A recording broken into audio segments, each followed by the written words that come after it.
it is that time. Welcome, everybody. How is your Monday going? Welcome in the chat. Hello, hello. Another fine episode starts. Well, thank you. I feel like, because I had a long weekend. It was a great weekend, but it was a long weekend. So I'm still like recharging from everything. But it's great because now I can tell you guys all about it. Meowdy. Oh, it's nothing but meows in the house right now. Let me tell you. You are hyped up? Well, I was about to talk about you. Well, let me correct myself. The celebrity that you live with, Gravy Train. That was going to be my first celebration. Because usually I'll ask you guys, like, hey, are we celebrating anything? We got any big news? Any birthdays? Anything? I've got big news. I'm friends with an official celebrity cat for the month of May, Mr. May Gravy Train himself. The tuxedo to end all tuxedos. I'm so proud of him. Jay, the wine in hand already. You know, we'll get there. We'll get there. But it was definitely a great weekend. And I'm just trying to keep the vibes up because I need it to carry me through. Ninja, hello. Welcome. How is everyone doing on this fine Monday? I wasn't muted this time. Who'da thunk? Who'da thunk? The biggest heart in the chat? Howdy. Welcome. Welcome. Oh, wait, Jay, you've got some big news. Okay. You've been getting a million Insta ads for plush beef from Dispatch. He is overwhelmingly cute. Stop. Is this the U2's one? Or is it a different company that's doing it? Because I've seen those and they look adorable. I have just a space issue, especially with plushies, just because they're a little bit unruly to, like, sit up. It is! Okay, yes! If they make a sonar one, I'm not going to lie, you guys. I'll find room. I will make room. I'll probably put him, like, next to me here. Put him in my lap. Heyo! But yeah, it was a great weekend. Lots of good stuff to celebrate. Man. You know when you like get into a story and it's not just like just tabletop stuff, but if you're in the mode of like a good show or a good movie and it like hits all of the beats that you want it to hit and how like satisfying that feels, that's what it was like, but for like 3 days straight.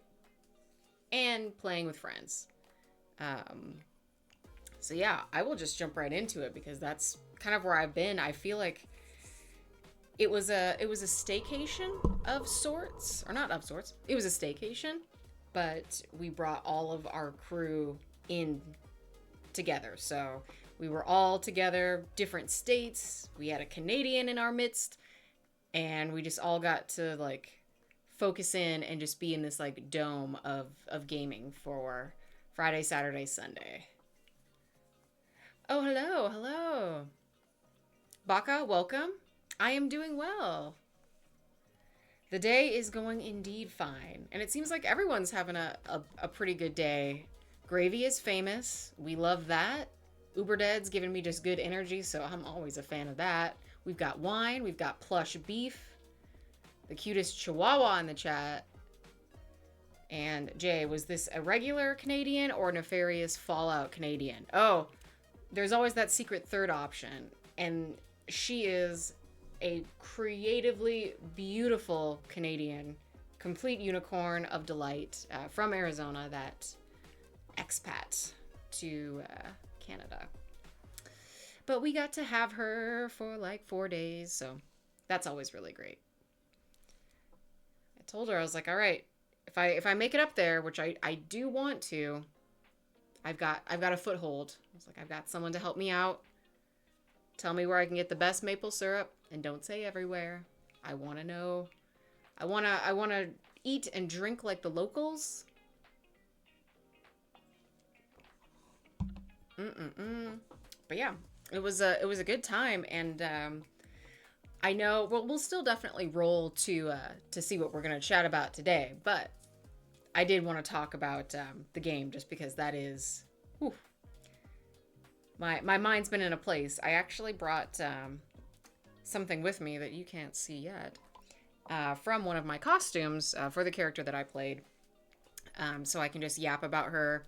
One of the topics on the list is to yap about a character of mine, like an original character. So if that is a tabletop character, if it's a gaming character, I just kind of left it like open-ended. And I do just want to jump in and talk about her a little bit. Well, question first of all, because I know John, you watch the Laughing Moon stream, yes? So you kind of know what's going on. I didn't know if they did a recap after I left. I wasn't able to hang for the entirety of the day Sunday. But I know they were talking about doing a possible recap, or our next stream will be a recap of a 3-day excursion. I mean, oof. Friends, this was a major game. It was indeed Math Rocks and Mayhem. I feel so good rolling today because I'm like, this is oof. The die were very good to me. We got some very special edition, some chunk D20s that have kind of a, I didn't bring it because it can't fit in the dice tower because it's huge, but it's like this really like, I can't even describe the type of blue. Like it's like a royal blue, but like a cobalt kind of, but with glitter. And the 20 is the Laughing Moon broken crescent with like a D20 in the middle of it for the 20. And I rolled amazing pretty much all weekend. No ones. I had no crit fails. Gia actually got to take down a like crazy master vampire, like Nosferatu level, that has been in game for like years. So this has been like an NPC big bad for a while, and I got to fight him.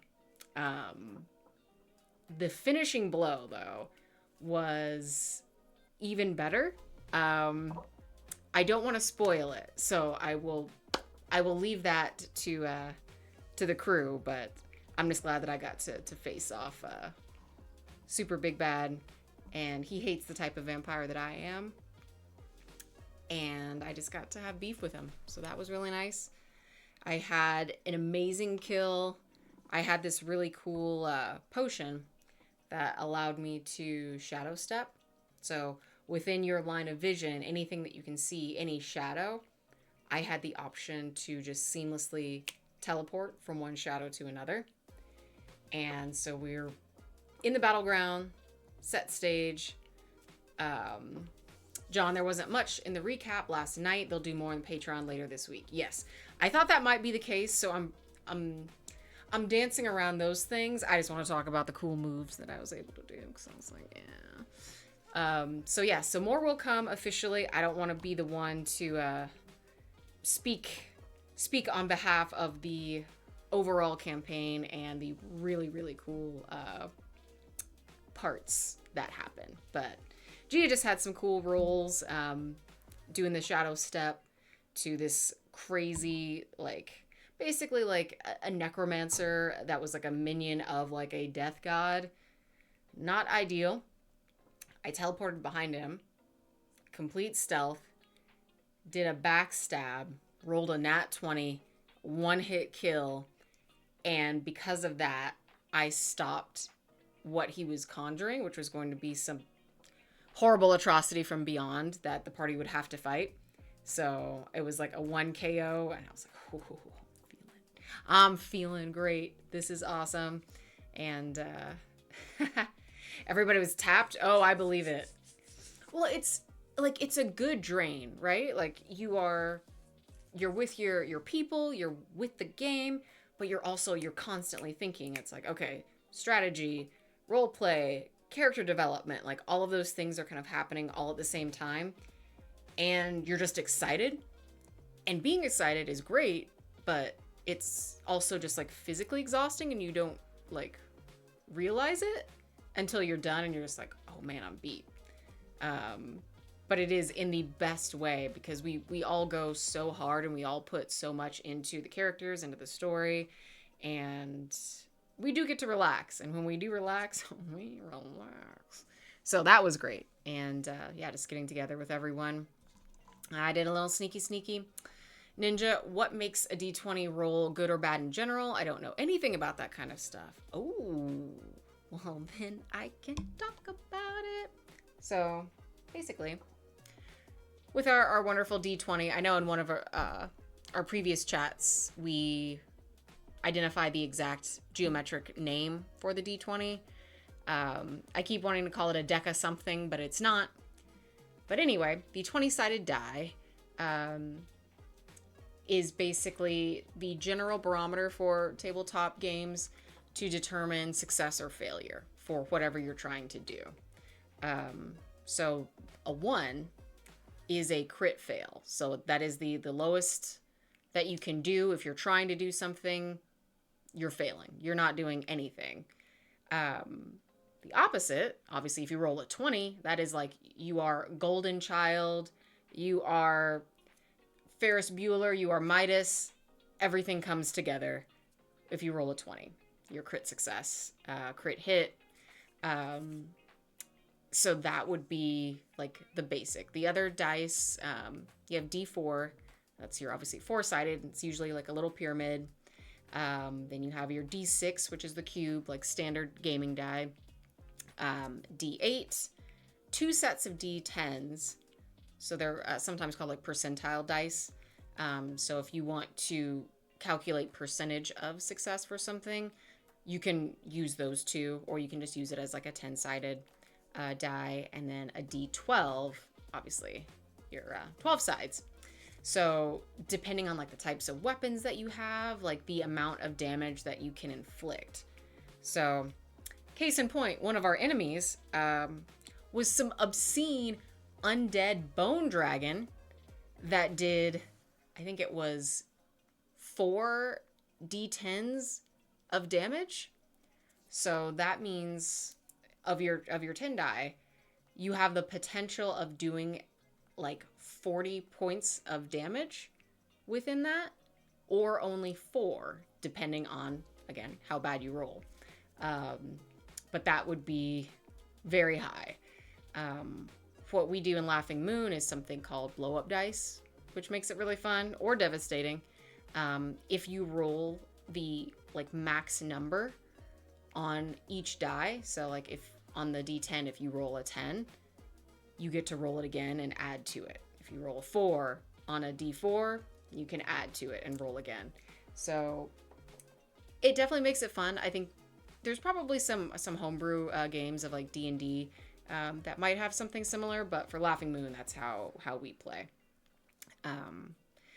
So that would just be kind of like the overall, like, I guess just description of like the types of die. Usually it's 7 die in a set, your polyhedral die set. But the 20 is usually like your go-to. Also, like if you're trying to get like an idea of how difficult something is. So obviously 20, you've got it. You're amazing. Sometimes an enemy will be like, oh, you've got to hit at least 15 or higher to even hit this enemy to even do damage.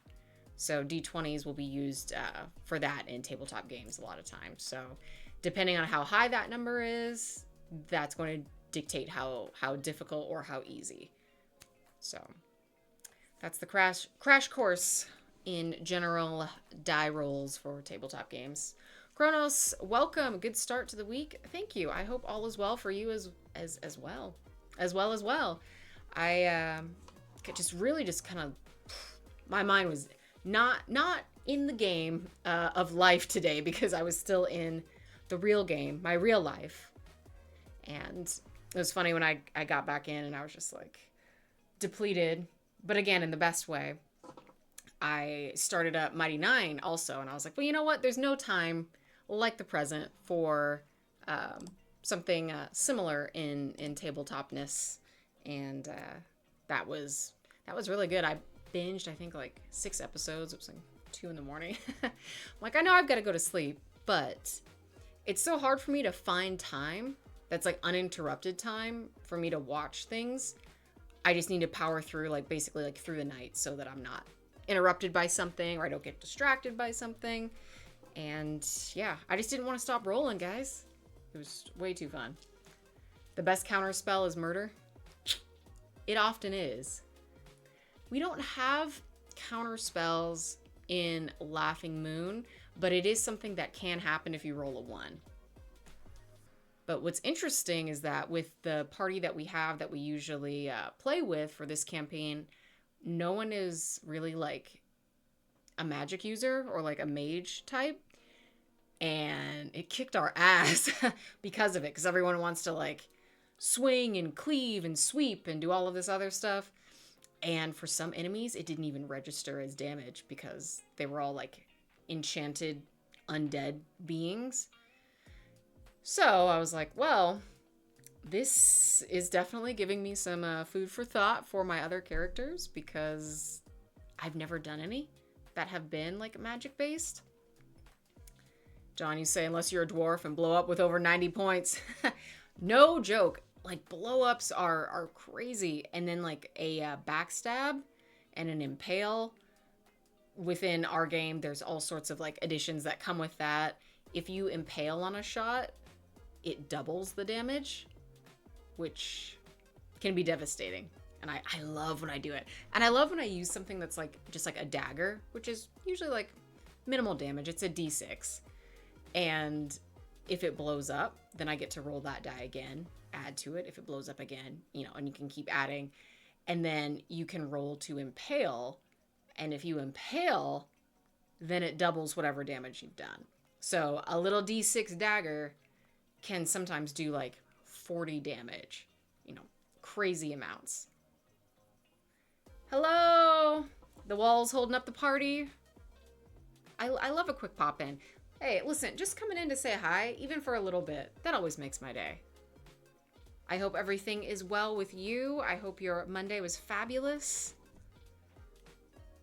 Uberdead, you had fun with a foam D20 at Target. Laughs from coworkers. Good. Was it one of those, like the pillow ones? I feel like they can never like decide. I'm like, can I have a sharp edge resin pillow? Terrifying.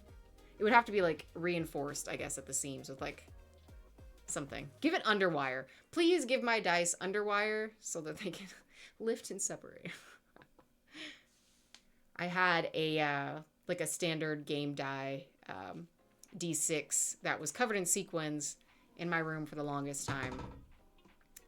And I loved that die. Had some fuzzy dice in the car. Like I was always meant to just roll dice for fun because I love dice. I love the idea of chance, luck, randomness, however you want to spin it. It's always fun to roll it. Walls, you got a flight to Florida today. Cruise tomorrow. That's right. You got a 2-weeker coming up, don't you? Also, welcome to America. Have your coming to America party. Oh, Uber, it was softball sized. Oh, okay. I was thinking it was one of those big guys that you can just like tumble and then they just never stop rolling. Cause it's just like flooping a pillow. It's because you can't roll it. You floop it. Floop. I've never been on a cruise. And at first I was like, oh, I don't get cruises. Like, okay, you're on a boat, but you're doing the same things that you'd be doing. Like, oh, it's like hanging out at the pool, and they have like the food and the drinks. I was like, okay, like, cool. But I'm like, I can do that here. Why do you need to be on the cruise? But I do get it now. Because even when you're on vacation, sometimes people are like, hey, I want to do stuff. And I'm like, no. I just want to like disconnect. I want to be off the grid. And then I realized it, and I was like, that's the point of the cruise. Like, you're literally like, I'm unreachable. Like, I am out to sea. Done. Bye. And that does have a lot of appeal. So I get it now. Craps in Vegas, thank you. And you know what's funny? I've never done any, like, gambling. Like, gambling specifically doesn't appeal to me. Will I gamble on a roll with my character? Absolutely. But I've never been a gambler. I get it. And I've heard cool stories about people that like win big and, they do that just like one crazy roll. Oh, we'll see. Or that one pull, slots, whatever they're playing. And then, it turns a penny slot into like 400 bucks, which obviously isn't like crazy money, but still, like, I'd be sure as hell happy if I had a 1 cent investment and came back with $399.99. That would be cool. Or I guess, wait, it would be $400.01. Yes, maybe. Lydia, you like slots, and that's it. Slots. So Harold, you like the waking up somewhere different each day. Interesting. Okay. Well, I guess then that would depend on the type of cruise. Because, like, I know that there's some that just go around, like, a little bit like the coast of Mexico. Or, like, Catalina Island. Or, like, I'm just thinking, like, Southwest. Like, that kind of chunk. And I know that there's a lot that do, like, Alaska. So, if you're doing, like, a little bit of a destination, I guess, for me, coming up from, like, Southern California, and you go up, like, Pacific Northwest, see a little bit of Canada, and then hit Alaska, then it would be like somewhere different each time. Or you could have the ones that just kind of like float. Don't the Florida Keys have some too? Like you just kind of zip around that area. I'm trying to think. There's like, or like the Caribbean islands. So stay in kind of like the same area, but somewhere a little bit different each time. I like it. I like it. I mean, definitely with 2 weeks, because you've got a good chunk of time to play around with travel, so that's super nice. And talking about gaming, talking about cruises, did any of you guys ever see the D&D cruise that they did a couple years back? And I'm not sure if it's something that's like an annual thing, but I am really tempted now because that would be essentially like what I did, but even more detached, and I would probably make a new character that like was a pirate that was like meant to be like at sea, or like a merfolk or something like that, so that I could just fully immerse in that. But man, I would love to do that. I think that there's cabins too, because I did see something like that, and I think this was like California, so it was very attainable, but then by the time I found it and I checked it out, it was sold out. Of course. But that would be super cool. And like the gaming in the castle. So there's lots of trips like that pop up that are just beyond like a vacation time. You can do like a little bit of a gaming event, or I think there's like San Diego did something like SDCC at sea. Okay. I get it. Kronos, you've seen ads, maybe just gaming in general, but yeah, like a con and a cruise. Yep. I think we might be talking about the same thing, or it's just more of them are popping up, which is cool. Like, I like that there's options, because you can't have something cool and just have it one time and then it's, it sells out and then everyone's like, oh, didn't get to go. Okay. Ooh, Caribbean islands. This one down to Aruba, multiple stops on the way back. Ooh, yeah, when you go to port and you get to get off the boat and kind of explore a little bit. That would be nice. I do like that. And with as crazy that TSA has been lately, I know it's calmed down a little bit, but I'm still like, I don't want to be in the TSA line for like these 3-4 hours and sitting on the tarmac for an hour. I'm like, that would just be a bummer. Nope. And it's starting to like heat up, so so boats might be the way to go. Yep, the definitely popularity has increased for sure, and I like it. I really like it. Just don't miss the boat. Yeah. Oh no, help! I'm stranded in the beautiful Caribbean islands. I guess I'll just have to live on the beach and become a mermaid. Oh no. I will take it. But no, real talk. I feel like that would be an absolute disaster. But, in theory, it's fun. Yes. Too scared to travel right now? Listen, the only travel that I've got that is not like driving distance is Dragon Con. And that's not until September. So I'm like, okay, I just need things to be calm for now. Cause I'm not jonesing to get on a plane anytime soon. A sad a trash can? Never. You are Cool Trash Magazine. Okay? No sad Tran. No. No, no, no. Ninja, I really don't want to fly anywhere until things get better. Agreed. Gotta get a hold of Kimber's diary. Dear diary. Wow. We're not even a drink in, and you've got me singing Jim and the Holograms. It's gonna be that kind of night. I love a scandal. Oh, God. We need some good scandals. I think, so my next character, whatever I make, I want someone that's kind of like ridiculous. Because I've had some good varieties. Like, they've definitely all been different. And they're all ones that I like to play really true and do right by them. But that doesn't mean that they're all necessarily like super heroic. Ironically, my first character that I built she was a little rough. She was very fun and very charismatic, but was like not a team player. So when it came down to it, yes, truly outrageous. When it came down to it, the first like 3 battles, and like I told everyone in the party, I was like, she's not going to go to bat for you guys. She doesn't know you guys. She's like, why would I put my neck out there for these weirdos that I just met? So for the first like couple rounds of combat, she just hid. She was like, this is your fight. This isn't mine.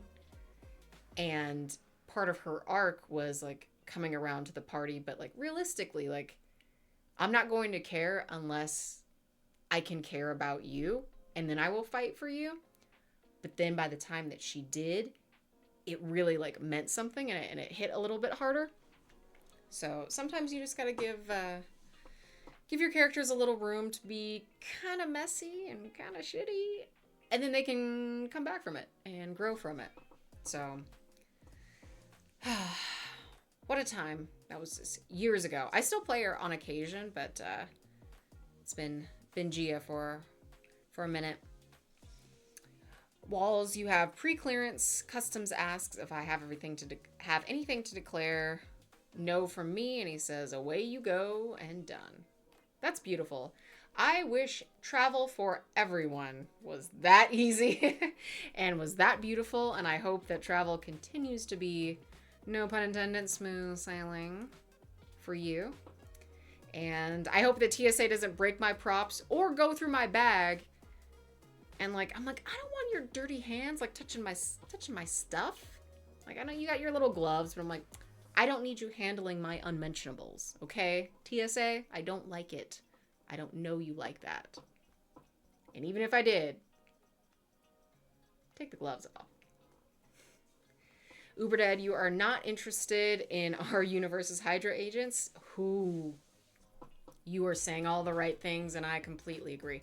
It's Hydra, it's Friends of Humanity, and it is, who is Hate Monger. For anyone who doesn't know, take a quick Google of Hate Monger. That's an image for you.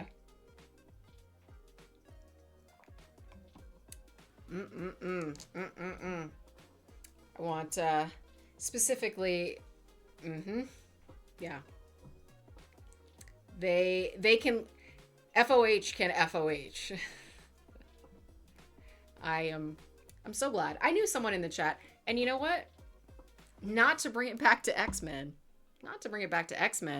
but this wine that I am sipping on, they're not paying me for it, but I'm bringing it in.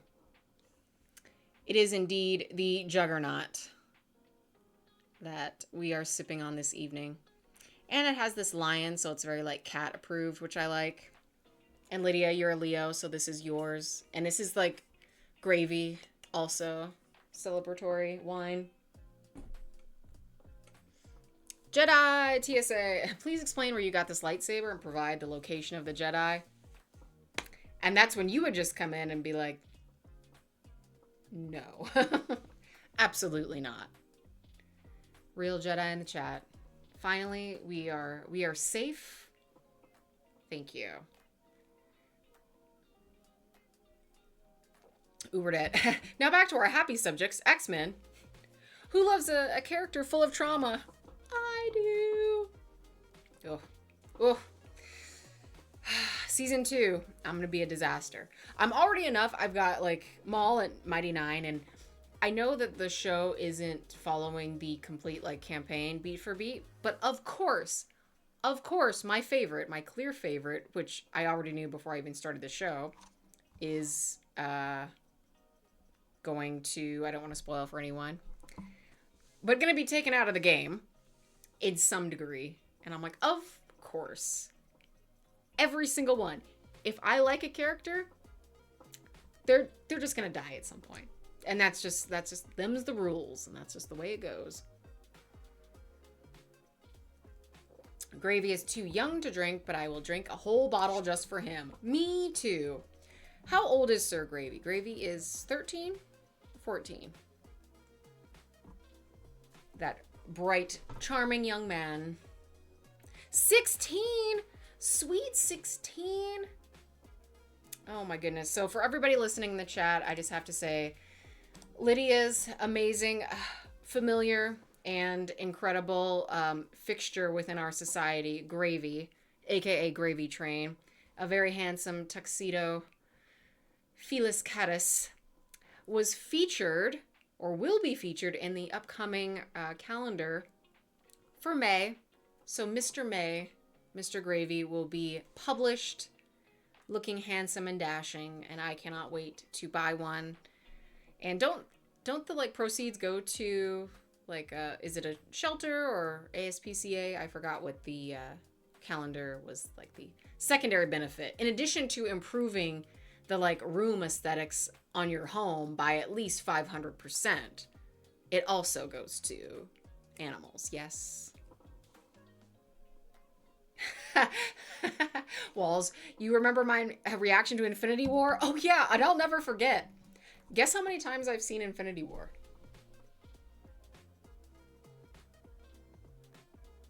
One time. I have watched parts of it, like on TV. I'll catch like 2 hours in. I'm like, oh, okay, yeah, this is fine. One time. And I was like, no. No, absolutely not. You're on my bad side, and you won't fix it until, unbeknownst to me, 3 years later, until the Loki show. But I'm still mad.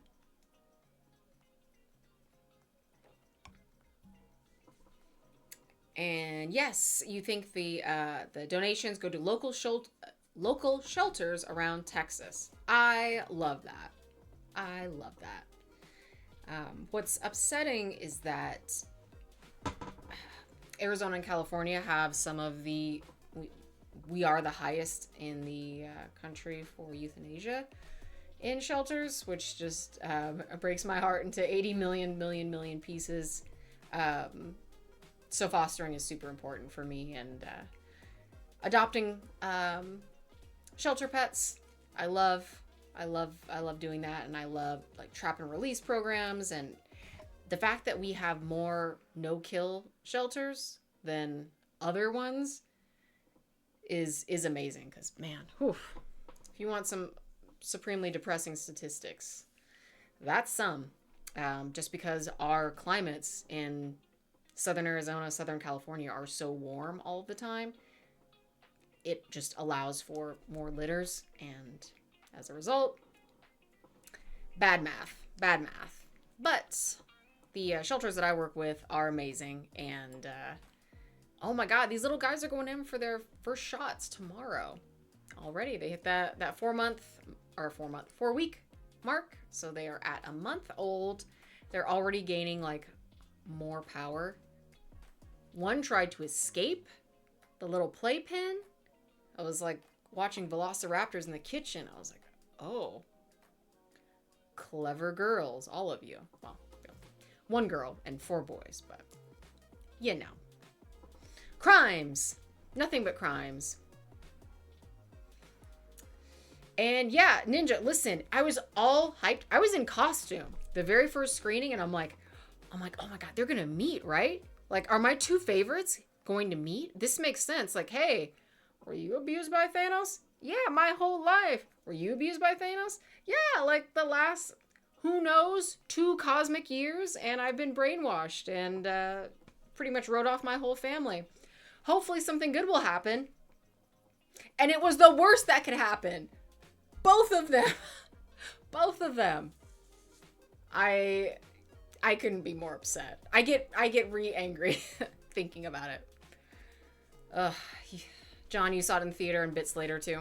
Yeah. No, it was absolutely a personal attack on me personally. Like, they had everything about me and they wrote it down. They itemized it. Just like the IRS of pain. We're like, yeah, we're not only going to do this to you, but we're going to do it on the heels of one of his, like, best moments in Ragnarok. And he looks so good. And we're going to take all that character development that we've taken years for, you know, the journey that you love. And we're just going to end it at the very beginning. So now it's going to set the tone and color the whole movie for you to be pissed the entire time, which I was. And then they're like, oh, it's been about 40 minutes. How are you feeling about Gamora? And I'm just like sitting in the theater like...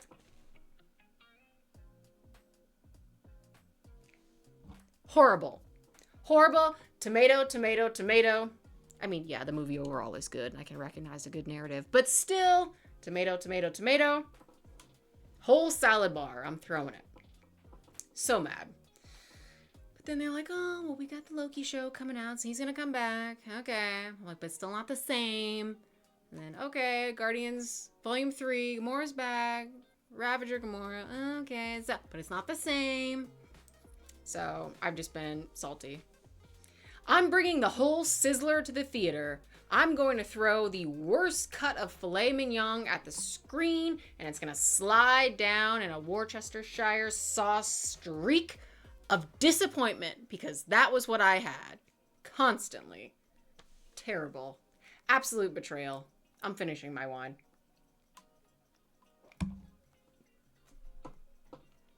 My rage is unstoppable. I unstopped it. Hey. You had the same Mjolnir, or you had the same with Mjolnir and Ragnarok. Yeah. But at least it got the little Kintsugi reconfiguration. Got the Kylo Ren mask reform. And you get Stormbreaker too. So, I mean, yeah, it sucks. And also, I do question, like, all respect to Hela. I mean, I would kneel for her, let's just say. But I'm like, out of Uru, and you just gave it a little squeeze? Gave it a little Mountain in the Viper? That did it? Okay. I'm surprised, but I'll let it happen. Yeah, dang, I'm just slinging meat at the theater. It's even worse because I'm a vegetarian, because you know it's done with extra malice. And just like, medium well, take this. Just bleh. My emotions were raw. They were uncooked. It was an exposed nerve constantly for almost 3 hours. And then I've got to walk out of this place in the saddest, sulkiest green body paint of all time. And I'm just like, okay, well, let's see what happens in Endgame, I guess. And I told myself for that, like, for a year, I was like, wow, instead of green body paint, I should use, like, you know, white with a big red nose, because that's how I'm feeling. Whole year, I had no idea what to expect. And then they're like, oh, well, we'll kind of fix it. But not really. But kind of. Ugh. That wasn't Hela, that was just Cate Blanchett. She's that pop. That I accept. Listen, Cate Blanchett could have done it, and Tilda Swinton could have done it. And I'd be like, okay, well, you go. You go, queen. You go. Nothing can stop the juggernaut. True, nothing can stop my thirst for wine and thirst for vengeance for Marvel Studios for doing that to me. Still, I'm like, I don't care about what you've done since. I don't care about you trying to fix it. You weren't there when I needed you. That's happened. I mean, it might be to blame for your flop era. Sorry. But I mean, I'm not the one that's pushing the proverbial Gamora off the cliff in the form of your visual arts team.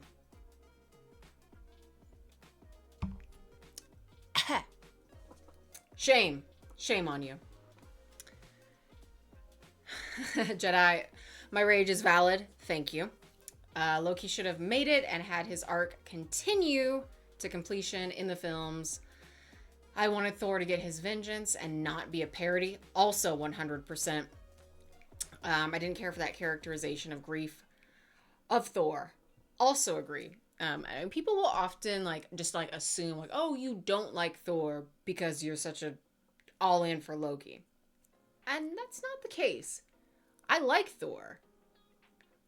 I really liked him. Again, Ragnarok was just such a perfect blend of both characters and what that familial relationship looked like on the heels of the Dark World. But that aside, just in general, I like Thor. I think he's fun. I think he can be compelling if people will give him the space to be compelling. It's just so hard when you have a character that's just hardwired to win. That's where you kind of lose me for the interest. But in general, I'm good with Thor. And specifically the relationship and the interplay of emotions with the two brothers really makes it interesting. And it's what scenes did we not see for all of the 5,000 years give or take, 3,000 years give or take, that they had growing up and basically rewriting the prose Edda and the poetic Edda, and I do think that with heroism, grief is just inherently a part of that. If you look at any of the solid, straight ahead, your lawful good, your, even your neutral good and your chaotic good, right?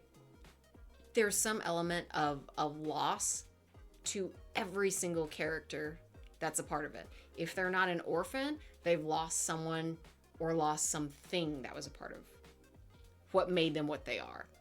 And with those diverging paths, you have okay, you've lost something. Are you going after vengeance? Or are you trying to rebuild something else and prevent something else like that to happen again? I feel generally those are the two paths that you can take, and that immediately sets you up for your antagonist and your protagonist. And if you really, really, really want to be good, they switch back and forth. And enter Magneto into the conversation. And when you see justification in some of these decisions that might be born on that side of vengeance, on that side of hurt and grief and loneliness, potentially isolation, I definitely think that's the case for Loki. I would love to do a deep dive on Loki.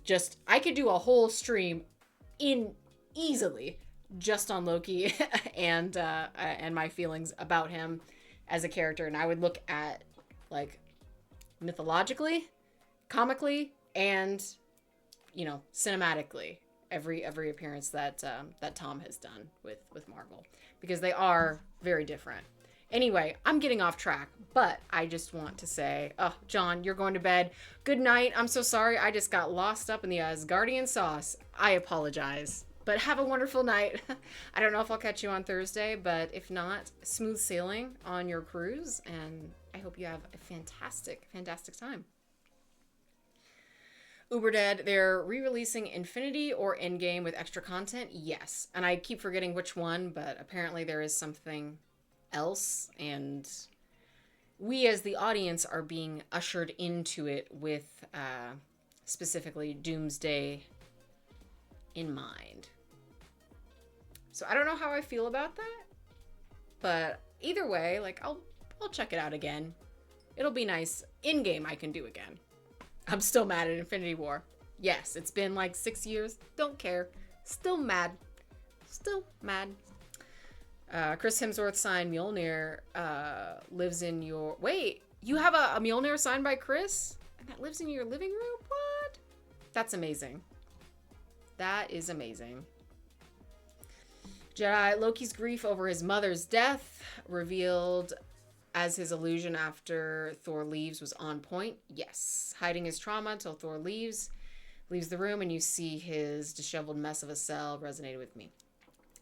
That was by far the best scene of the entire movie, And what makes me so mad about The Dark World is that people will often put it at like the bottom of the list, like, oh, worst Marvel movies, and it's almost always there. The reason why I hate that ruling or that opinion, but I also low-key agree with it, is because of just the tonal shifts just being so off with it. Oh, Walls, you were out. Have a great night. Thank you for hanging out. You stayed a little bit longer than what I thought you would, so I'm thankful for your time. I appreciate you. Have a fantastic night. Dream of crossing the Bifrost in a soothing. You count sheep over the Bifrost. That'll be your your send off. But yeah, so for The Dark World, it's the tonal shift that bothers me, because the scenes that land so well, but then the other ones are just so like filler, and I'm like, I don't care. Why are we on Earth? Why are we on Earth at all? I did not need Darcy being a, oh, I'm so wacky. I don't care. I don't care. It's called The Dark World. We should have seen more of Svartalfheim. We should have seen more of Malekith. We should have seen more of the other realms. I would have loved to have seen Alfheim. I would have loved to have seen Muspelheim. But we don't. We're like, oh, but here's London, modern day. And I could see London modern day like anytime. Like, why? Why? So for those reasons, I get mad and I agree, because there was just so much potential that was there that we didn't get. So, love lost there. Harold, you're gonna in sheep. Yes. Please, yes, share a picture of Mjolnir wherever on the Discord, throw it in the chat somewhere. I would like to see it. I would like to praise it. It is worthy. It is definitely worthy. Ninja Ant-Man 3 gotta be the worst MCU movie now. Yeah, that was rough, man. And what sucks so much, again, they're hurting me personally. They're like, oh, we're gonna give you Janet Van Dyne. And I'm, ah! But in this context, and I'm like, oh, like, they're like, we're gonna make your favorite food, and then we're gonna take arsenic and just pour it all over. What do you think? And I'm like, well, I think it's an arsenic mess. That's what I think. Thanks.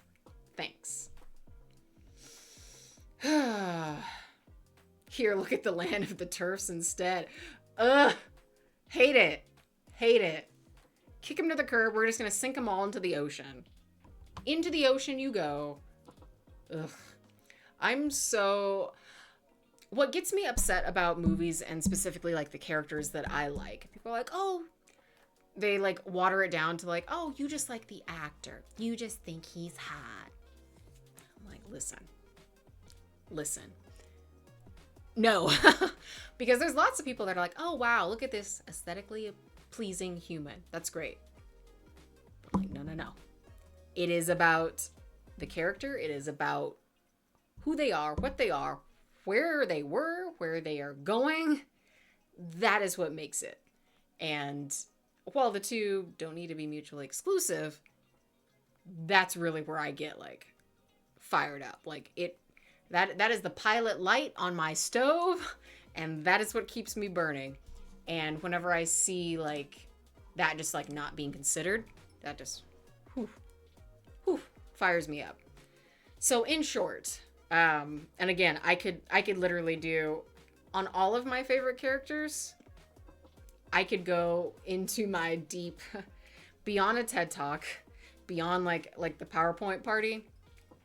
I could go beyond that. I would just write like a full-on like essay about all of my favorites, why I like them, and then where I feel like they were not done justice in whatever narrative they fall into. It gets me too ramped up, you guys. It gets me too ramped up. But the takeaway from all of this is that you won't catch me watching Infinity War ever. I will be seated for Endgame. I'll watch that again. And obviously I will go to Doomsday. I don't know if the Arizona Avengers will do an event for it. Probably. But I don't know who I would be. Because, like, Gamora's out. I mean, maybe Miss Marvel? Maybe? I don't know where she is right now in the universe. I feel like she might show up.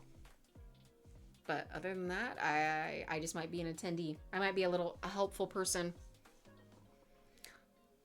Or I could just like shave my head and just go as Nick Fury. Call it a day. My true form. Oh my god, Secret Invasion. That's another thing. I'll go as Miss Minutes. Now that's a bright idea, y'all. Hello, welcome. Thank you so much. Join the lounge. We are just talking about fictional characters and how I care more about them than most real people. I keyed. Jace, hello, welcome. Thanks for chatting. First time, hope it won't be the last time. Tell me what's on your mind. We're talking, I don't even know how we got onto Marvel stuff, or just characters, character development, why we love a hero, why we love a villain, why we love a morally gray character, what captures interesting. Jedi, cover your Marvel diatribes in a specific stream one night. You could write a series of novels on Magneto. I believe it, and I agree. Eric, the man you are, the mutant you are.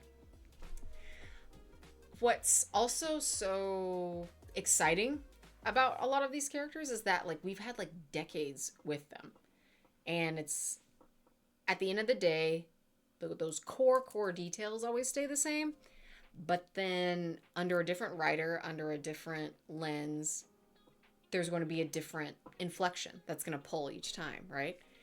Sometimes they miss the mark, and I think a little bit meta outside of the story, I think it's always a great indicator of a good storyteller to take someone that has kind of strayed in writing from that core character to bring them back in line, but not just a forceful or like a contrived retcon. That's a good writer. And that's also something that I'm interested in, because I'm like, wow, if you can do this, what else could you do? What other treatments could you give? Jace, cheers and greetings from Switzerland. Ah, cheers. Thank you so much. What time is it over there? I have never met any Swiss chatters or followers, so thank you so much. I have seen any picture that I've seen of Switzerland is beautiful. You have a beautiful country. Please let me visit one day. I would love to see it in person with my own eyes while I talk about the X-Men. But yeah, just like with a writer, it's like, okay, who do you trust with this story? Because there's some characters that, for the most part, most writers can get right. This is going to bring us back to a little bit of tabletop and to a little bit of another character that is on my trifecta, my holy grail of fictional loves. But Astarion is getting his own novel. But the author is one that I trust to handle it, because a lot like these other characters, there are many layers and lenses that you can look at his character through, which make him so interesting, so tragic, so fun, and so devastating, all simultaneously at the same time. So the talent of a writer, 100%. Jedi, I would trust you with literally any of these characters, because you get it. It's like, how do you unfold all of these different pieces, and like where a character was, again, who they are now and where they're going. And all of that means you're not doing just clumsy foreshadowing. You're not doing a sloppy retcon. You're just staying true to the character as the story changes around them. And the way that they might have reacted to whatever thing a year ago may not be how they react now. But the way that you explain it is going to shift what makes the buy-in for both make sense. And that's really cool. I trust you to do that. You guys, Jedi is an amazing writer and artist too. That's just side note. I'm like, bro, save some of the talent for the rest of us. Jeez. It is 4:54 a.m. in Switzerland right now. Oh, you are up early or up late. What? Which is it? Is it a late party time? Oh, Jedi, thanks for those flowers. Oh, of course. That means a lot coming from you, the veritable encyclopedia of all characters of all universes. Well, thank you. That means a lot. Well, you know what? Listen, I'm just going to be blowing you up because we had some amazing gaming. For those that are not familiar, the gaming retreat that I was talking about, Jedi is in our party, and he had some incredible moments. Again, I don't want to speak for Caleb Vondergaard and take those moments from him, but his character did some really cool things, and it was a big game. So if any of you watch the Laughing Moon stream, maybe he'll share about it. Maybe he'll share. You better share because it's super cool. Please do it. I did bring, because it's show and tell now, my Nigent badge to the stream. So this is something that is a griffin claw that I made for my cosplay of my character. Nigents in Laughing Moon world are kind of like a mix of like a PI, a bounty hunter, and like, I'm trying to think. Would those be the closest like occupations you would say, Jedi? Like a PI and a bounty hunter? I guess like security guard too, because like a Nigent basically is it's an occupation, so it's not like a class of character, but it's an occupation that your character can have, and they are someone that you would call, so they are like private when the law fails you. So, example, you've got this super shitty rich family, and they can buy off the law. A Nigent doesn't go for that. They go for justice no matter what. They say, I don't care who you are. I don't care what type of influence you have. I don't care what kind of money you have. Like, keep your gold. We're going to follow through and come through for the victims. So that's a Nigent. And my character Gia plays it 100% all the way through. That is her purpose and her calling. She had a loss early on in life that set her on the path to become this. And along the way, kind of became a vampire. But that's secondary. And she doesn't let that drive her, but she doesn't shy away from it either. So in a lot of her storylines, it is focused on just her being herself, her occupation, her bringing justice, her righting the wrongs that she wasn't able to as like a kid, but she can now. And then after being turned, which was kind of an accident, Gia was just meant to be like a one-time character. We thought Gia was going to be killed off or just kind of left ambiguously somewhere. And she came back. And somehow Gia returned. Not even being funny, but that is low-key kind of what happened.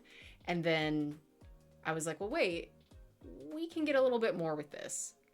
And we did. And I kind of developed a little bit more about her character and kind of grew some more things. Filled out her backstory, like where is she from? What set her on this path? Who are her parents? Who are her family? Who are her friends? And then here we are 3 years later, and she's one of my favorites. She is very near and dear to me.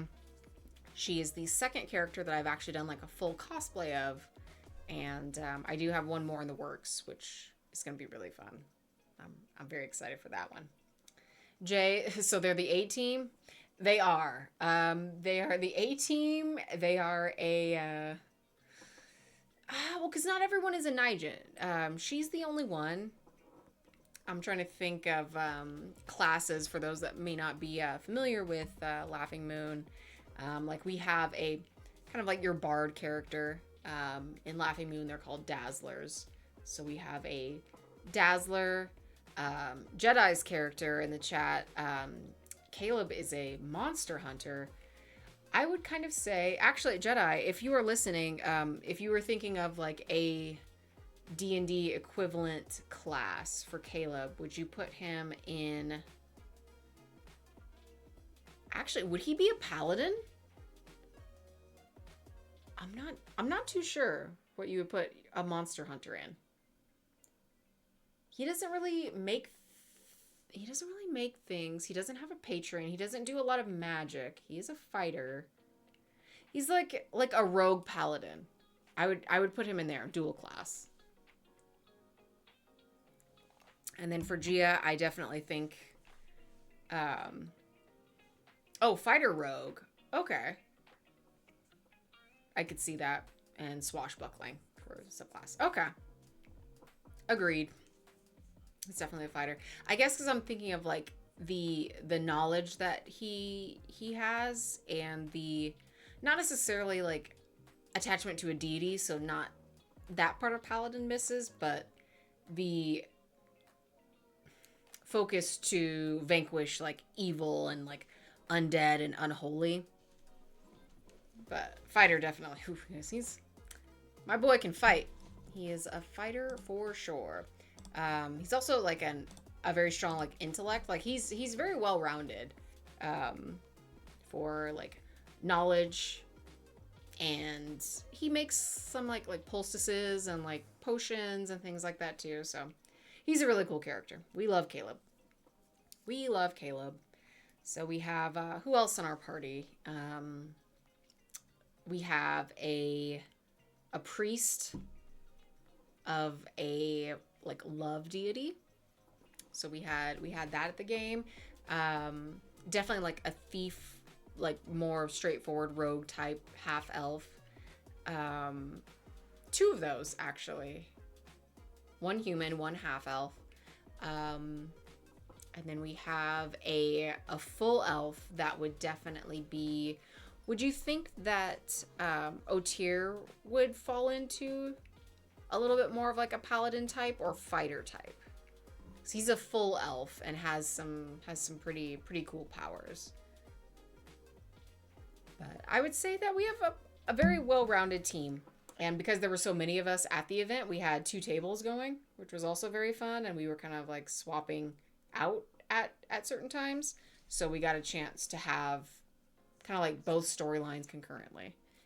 But all coming together within the same, not exactly one shot, but just like the same weekend campaign to build up for the big bad. So, so good. Characters, you guys. And that, you know what? On that note, we have crossed the 8 p.m. threshold. So now we're going to go to a little bit of some nighttime lighting. Things are getting a little blue.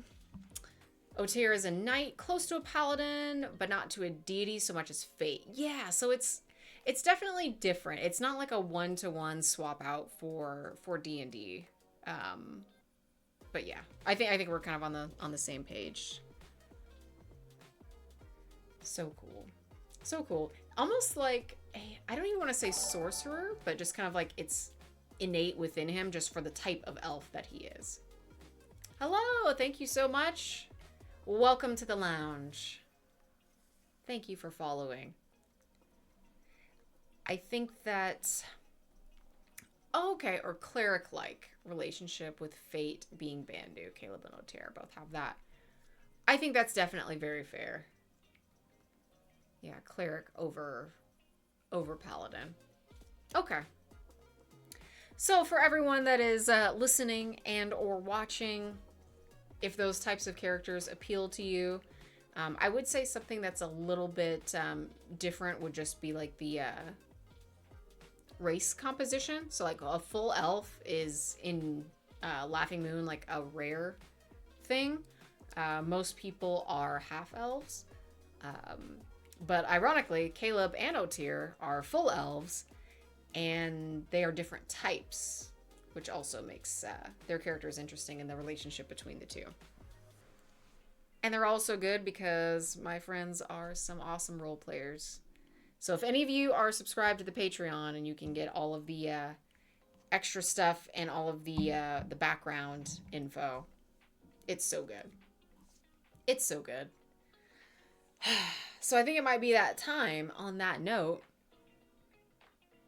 to roll some dice and see what our official topic, our secondary topic, because I feel like we've been all over the place tonight, our secondary topic will be like. So let's take a look and let's get our lovely cam for our dice tower on screen. So here we go, our D20 roll that will dictate the rest of the chat. Let's see what we got. Ooh, a 10. That was a very, like, a nice roll.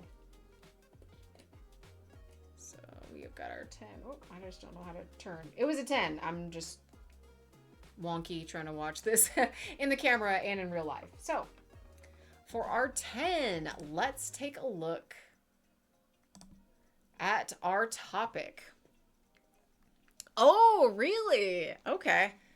To play The Sims nicely. That is our topic. I was not expecting this one.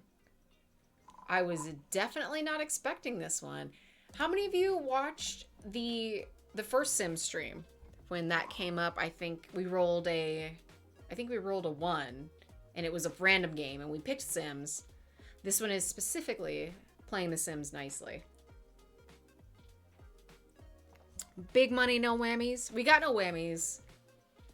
The last time your character was nude constantly, and this time it is full robe. True. I will, I guess I'll put some clothes on. I guess. I mean, and that is if I even play as myself. I could, since we've been talking about Gia, I could make Gia in The Sims. And we can do a little, playing The Sims over character creation, which is something that we have not done. Or I can make a different character. I'll make Magneto in The Sims. I'll make, oh, I should have put my custom content in the game. Maybe.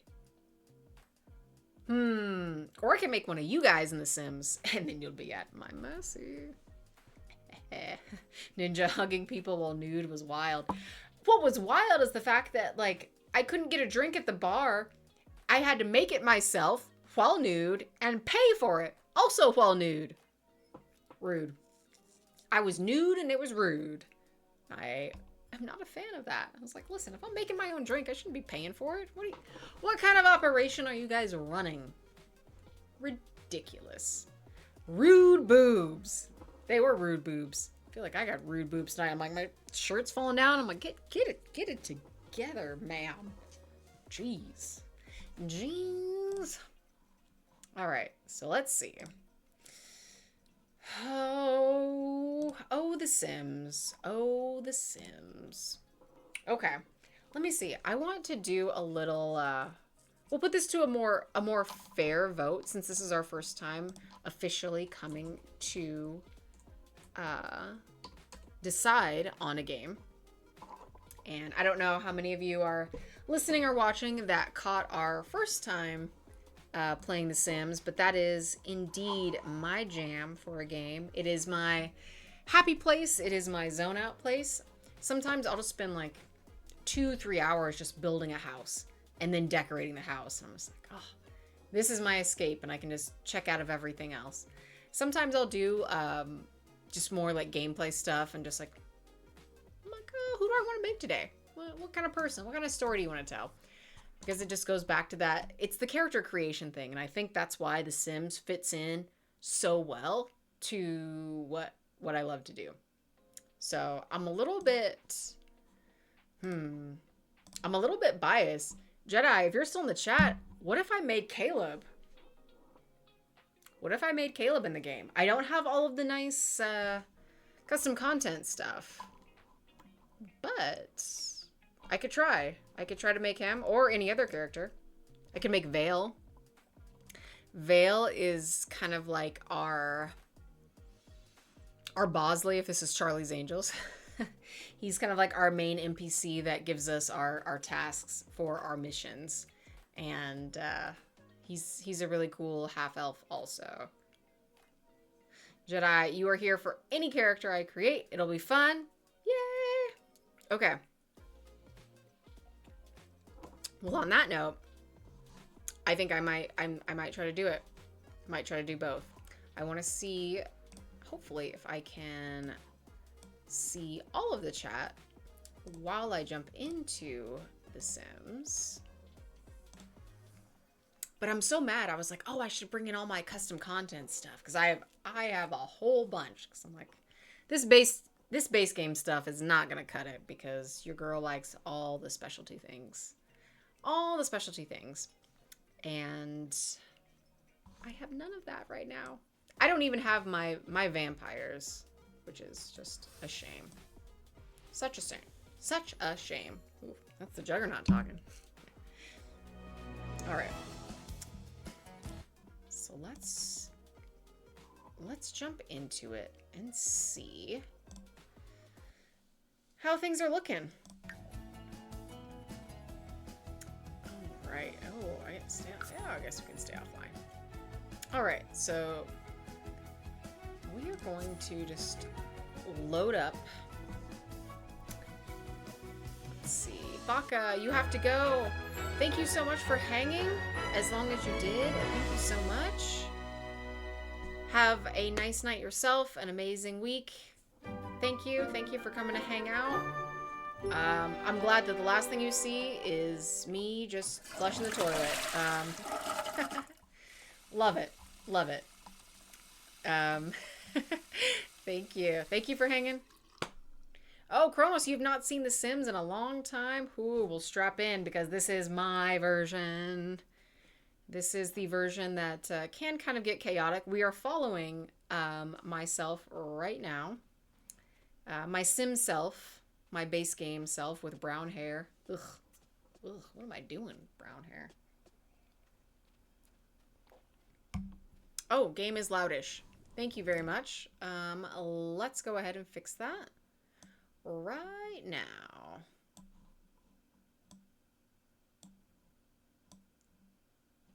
All right. How are we doing? Still loud? Oh my God, there's a fire. There is a fire. Oh no. I'm very tense. I'm so stressed out. I'm running. Oh, I forgot. I was like squatting in these people's house.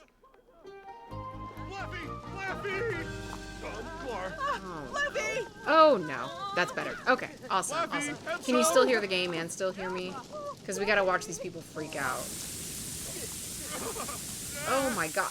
I just showed up and right now there's a fire. Everything's on fire. Why are you dressed like a Spider-Man Noir? What are you doing? Ooh, great, now I'm scared. I'm running scared. I'm running for my life in this crazy family's house. Look at this guy's outfit. I don't trust him at all. I need to leave. I need to leave. I'm zooming out so that I can travel. Okay. Dragon, so what qualifies as nicely for this role? So nicely would be literally everything that I just walked into, so not that. Nicely is going to be me making my friends in the game. So I know I said that I'm traveling. I'm just gonna take my sim back home to the Moni Roomie's house. And yeah, so I'm not gonna be pooping or on fire. Or fire pooping. None of that. We are going to just make some characters in their truest form. And I might switch out some of these random roomies for some of our gaming characters. So let's go ahead, save this, and let's jump into it. Lydia, I still need to make you in the game. But again, I need that custom content because I need the hair exactly right. I need the extra makeup. There's just too much in play. There's way too much in play. All right. Oh, that's right. I clicked away. And then I lost you guys. So sorry. Okay. So let's go ahead and create a new household. Omiva. Makeup fit for a clown. Listen, you say that like you're joking. I am not joking because I can go full clown. All right, so let's make Caleb. Caleb Vundergaard, the coolest elf this side of Mithrin. All right. So let's see. Him. Let's see. You are not a ghost. So what would you say is Caleb's aspiration? I think he's definitely a knowledge sim. I think... Is he nerd brain? This sim wants to be both book smart and handy. I think that's pretty close to Caleb. The other is a renaissance sim. This sim wants to be good at many things at once, or computer whiz. So obviously there's no computers or like tech in the game. I'm thinking a nerd brain. My little nerdy elf. He's just as comfortable like in the library as he is like on the battlefield, which is crazy of him. Okay, and now we can have likes and dislikes. So our characters in game are very close and they are romantically inclined. So I do know a lot more about Caleb than some of our other members of the party. So I can use this to my advantage. So does he like comedy? Yes. He quips like Spider-Man. Nerd brain is accurate. Likes Gia and whips. And putting them together like that is so crazy. Because it's so true, but like also wild of you. He likes, let's see, mixology, handiness, painting, rocket science, violent writing. He likes writing. Caleb has a journal. And I'm gonna say that he also likes painting, just to use that for like drawing. And then we're gonna switch this guy out. This guy looks like every like joke version of like a hipster in Portland from like 10 years ago. I don't know why we have this, but we're gonna fix it. We're gonna get Caleb in his place. All right, let's see. I'm gonna say he also likes music. So I'm just gonna say he likes violin, he likes piano, he likes guitar. We love it. Okay. So now for traits for Caleb. He's definitely, let's see. I'd put him in creative for sure because he likes to write and he likes to draw. Okay, he's self-assured for sure. And he's also romantic. But let me see, because you can only pick 3 traits, like main traits for The Sims. So for people that aren't familiar with The Sims, or at least The Sims 4, these traits kind of dictate the things that they do when you leave them basically on autopilot. And the way that they react to things that you make them do. So like if they didn't like something, if he's like, oh, I don't like guitar, and I made him go play guitar, he'd be like pissed at me because he doesn't like it. Jedi PSA, you have never played The Sims and you only know about it from me. Okay. Well, great. Well, because I'm making your character, so I'm glad that I'm giving you the whole spiel about it. Hello, welcome. Oh my god, you guys, we've achieved goal. Yay! Goal met. Thank you so much. Thank you and welcome. You came in right on a time when we are playing The Sims nicely because I tend to be a chaotic player. Wow, thank you so much for joining. A cheers to you, fellow lounger. Thank you for hanging out, and I hope you like what's to come. Right now, we are playing around in The Sims 4, and we are going to make a version of my fellow party member from the tabletop game Laughing Moon in The Sims. So we are trying to pick his personality right now. And I'm torn because so many of these have some great attributes that definitely follow his character. Garden Gnome, cheers! Cheers indeed. Thank you for chatting. You're always welcome to chat. The back seat is open. The back seat is open if you've got anything you want to contribute, yap at, anytime. This isn't any one person having the floor. We all have the floor here. All right, so I'm torn because music lover is one, art lover is one, and bookworm. And all of these things are Caleb too. So I'm going to take out self-assured. Creative kind of ticks both boxes. So I'll leave that. He is kind of a bookworm. Boy likes to read, but I won't pick it yet. He's not perfectionist, kind of a perfectionist, but not really. Social. He is good. He is outgoing too. Okay. Or you know what? Loyal is good.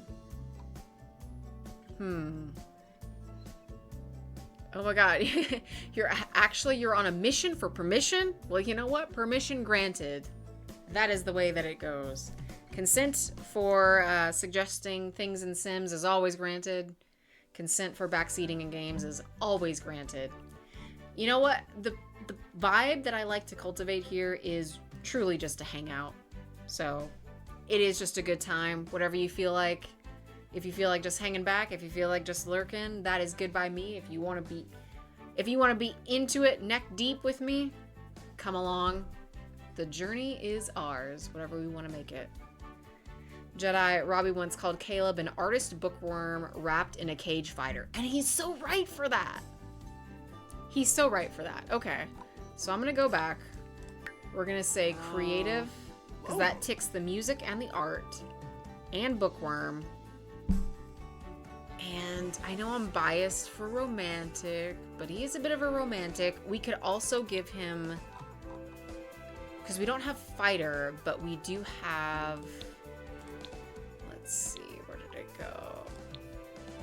Oh, he can like fitness. So we can do that. We'll add fitness for him. So he likes being fit and active. Garden Gnome, cool. You're not live right now. You wanted to check your Android, see if you could raid without any viewers. I don't know, but you're welcome to. I haven't done a raid yet because I have no idea what I'm doing. I wanted to kind of like get just the vibe of everything first, and then I can jump in that. Also, I just realized that it was Garden Gnome Media. For some reason, it was breaking when I had the window minimized, and it was just Garden Gnome Me, and I was like, oh, you're a Garden Gnome. That's nice. That's also a very Sims thing. You can actually name your garden gnomes, and sometimes they can low-key come to life, which is fun. Yeah, no problem. Yeah, no, go for it. This is a chill place. All right, so we've got creative, romantic, bookworm. All right, now let's fix all of this. We gotta just we got get rid of this hat. Hat gone. Facial hair gone. No, absolutely not. And I'm sorry, Caleb, you're gonna be bald for a little bit because I need to just like start fresh completely. Or can I have just no eyebrows? We're gonna make you look like Mr. Clean for like 2 seconds. Okay, there you go. Now you just look pissed without eyebrows. Your whole network is Gnomey? Well, welcome. Gnomes are welcome. Any of Fae kind is welcome. Gnomes, halflings, deep gnome. I don't discriminate. Everyone. All right. Gnomey Malone. You never gnome alone. So I really love the randomize die, because again, it's that random effect. And whoa, not Caleb. Sometimes I just like looking at the townies that it generates. I know we're playing Sims nicely, and this has a little bit of the chaos element because it's just really funny. This guy is 100% a serial killer, I'm just gonna say. Like, I don't trust him at all. So sometimes what I'll do when I'm starting is just to randomize and see what like features I like. That I'm like, oh, okay, this calls to me. But Caleb specifically is kind of modeled after Ian Somerhalder. Yes, Jedi? I just want to confirm. I know that he's kind of been the face cast. So we can kind of play on that. And we can switch up some features from here. And you know what? I think this guy might be our base model. And we're gonna switch out everything. Prepare to be bald. We're gonna delete your eyebrows too. We're gonna delete it all. Can I delete from here? I wish there was an option just to like X out of like any hair to give me a complete blank slate. Okay.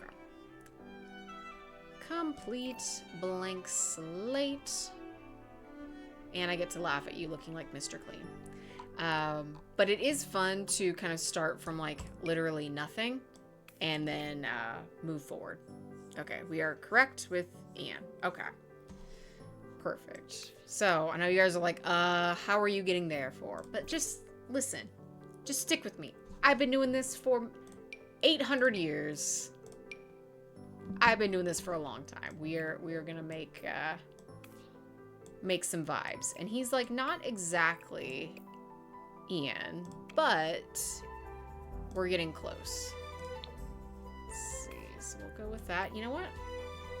I'm gonna pull up on my phone. I need a little bit of a picture, a little bit of a reference to call him from memory. And I can never spell this dude's last name. Okay, let's see. Oh, there's an extra R in there. Yeah, totally would have missed that. Okay. But I've got a pretty decent picture of him right now. So cool. And all of the full-blooded elves in Laughing Moon all have blue eyes, and they're like the same, like unnaturally like human blue. So we're gonna go with these for sure. And we'll start piecing together from these pieces that we've got. So we can switch out all of the features. So everything from like brow bone, face shape, eyes, nose, lips, chin, cheeks, jaw, all of that, and ears even, you can manipulate in the game. However, because we are just looking at the base game, I cannot give him his lovely pointed elf ears. So we are going to just improvise. Caleb does have kind of long hair, so it'll probably cover his ears anyway, so that'll work out. Oh, this is powder from the 1995 film Powder. Well, it's 1995, which is the current year, Lydia. So, yeah, exactly. Thank you. Thank you. All right. So, let's see. Where's my picture? I'm glad that the very first picture that I found is, like, the most, like, common that I see for him. All right. So let's zoom in a little bit and try to manipulate this eye shape a little bit. All right. Okay. Okay. We're getting there. I know we can adjust the brow bone. I know he doesn't have eyebrows yet, but we're gonna start in pieces because that's what it's all about. Where's your jump?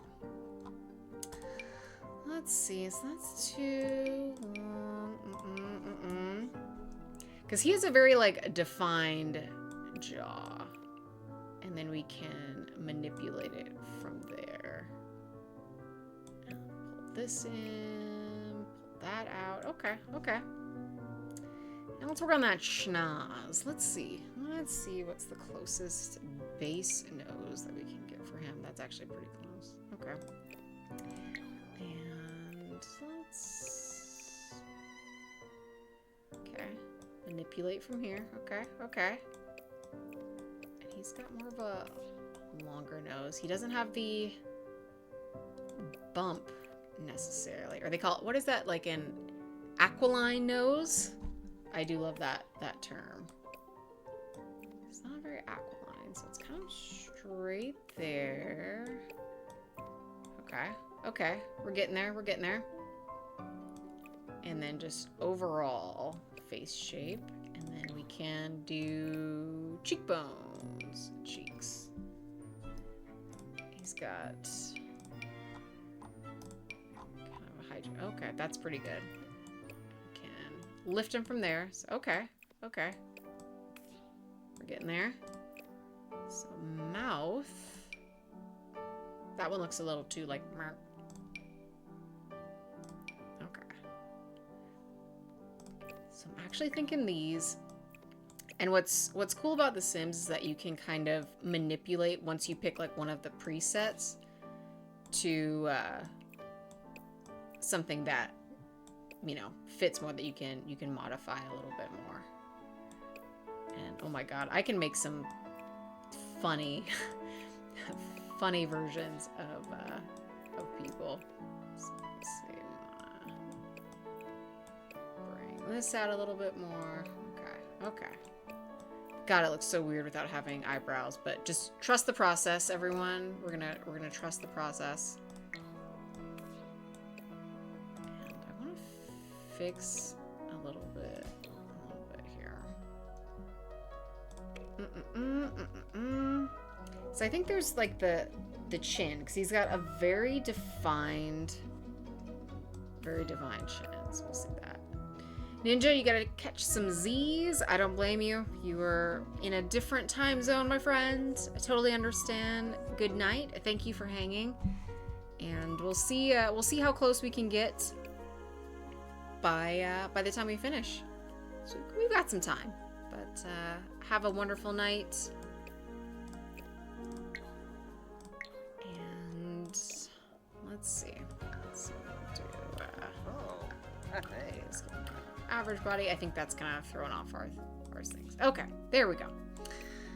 Cool, cool. Let's do brows first, because shaping the brow bone is definitely going to help. And Ian's got some brows. Oh my god, not those. That makes him look like a chola. What happened?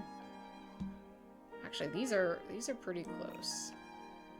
And he's got kind of like a low brow bone and kind of like set like that. Caleb has brown hair, like dark brown hair. It's not black, correct, Jedi? You gotta fill in the gaps for me, just in case, because I must do right by you. And while we confirm, yes, correct, dark brown. So not black. And I really like these. I think these are good. So let's give this man some hair. And on The Sims, you can kind of sort like, oh, short hair, medium hair, long hair. And I think, man, there's so few choices. I'm crying. It's not this, but I just gotta give him. He can't be bald. I'm kind of thinking something like this is the best that we've got for now for the base game. Oh, you're studiously taking note. Okay, perfect. So I think this is going to be best for now, but now once you put on like the, you know, hair and eyebrows, it's a lot easier to like see the facial structure. So you see where I'm getting at. You see where we're going. We're going to give him a little bit more cheek right here, a little more jaw here. Yup. Cool. Now we got to give him that scruff, because he is definitely on the piratey side. Rodeo hair. Yes, because it's good hair, and you know what you're... I know that you know that I know that you know. It's good hair. It's very good hair. All right, so about that scruff, let's give him... He's kind of like here. And not like Tolkien elves, they can grow facial hair, full facial hair.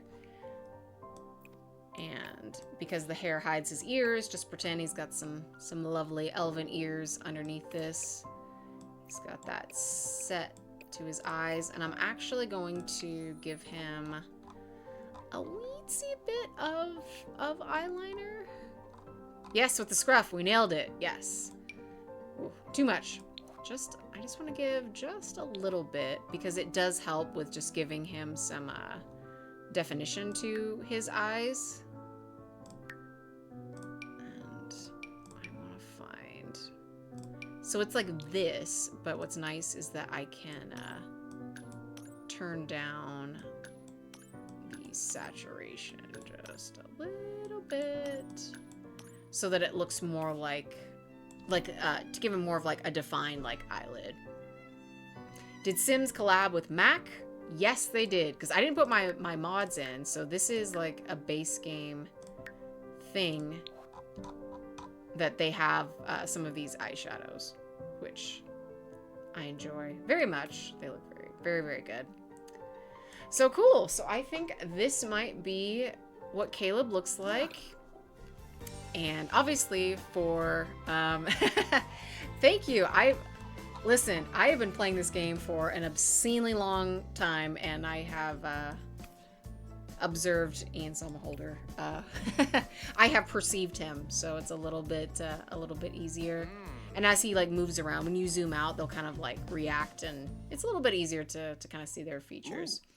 But the outfit that I'm thinking of, I think is going to be perfect, and I low-key... Okay, it's the hot dog. I'm sorry. It's the hot dog. I have observed. I have perceived him with my eyes.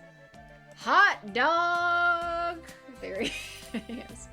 Rotating like this is the classiest QT in the nation. Okay. I have something in mind for him already. It's technically like a costume, but it's very like fantasy kind of like. Oh no, don't tell me I don't have it because it's the base game. No. Okay, you're just gonna be Boba Fett. I'm so sorry. Let me see. I think we can come close. Not even like being funny, like with like the Jedi element, but you know. You know. Okay, so let's see. Well, I'm gonna see how close I can get. Cowboy, Lydia, if you're watching, just so you know, this exists. So let's see. Let's see. Hey! Thank you, Garden Gnome. Welcome. How was your Nomi stream? Welcome to The Sims. This is my second raid ever, so thank you. I hope you enjoy your stay, even if you're just here for a little bit. I'm still happy to have you, and I hope that this stream gives you the most bizarre things that you've seen all day. That's my goal. But yeah, kick back, have a drink. We are trying to make one of the party members in my tabletop game at the moment, and we're gonna see how close I can get without having complete fantasy costumes, but something similar.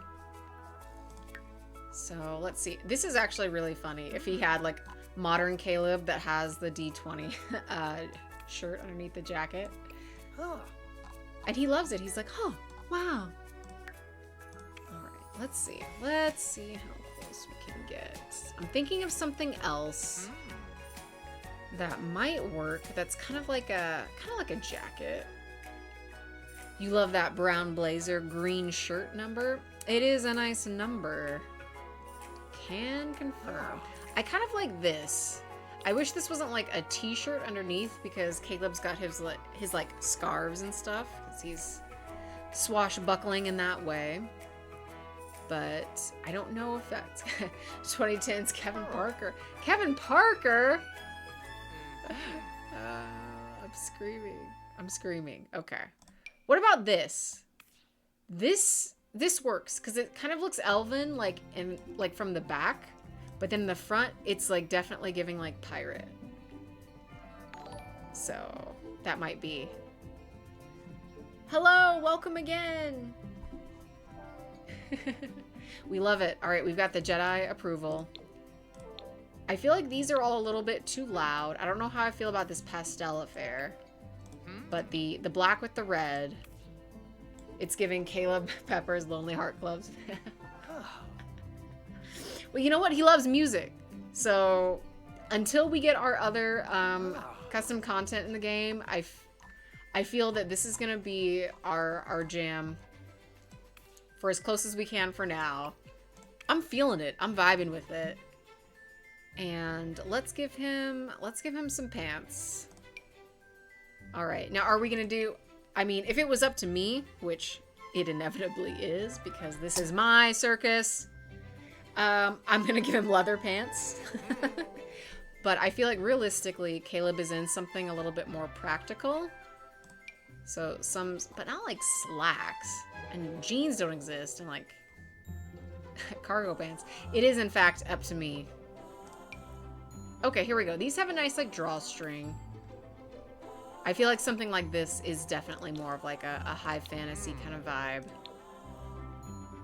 With the red pant. But I think they'd be black. I'm feeling this.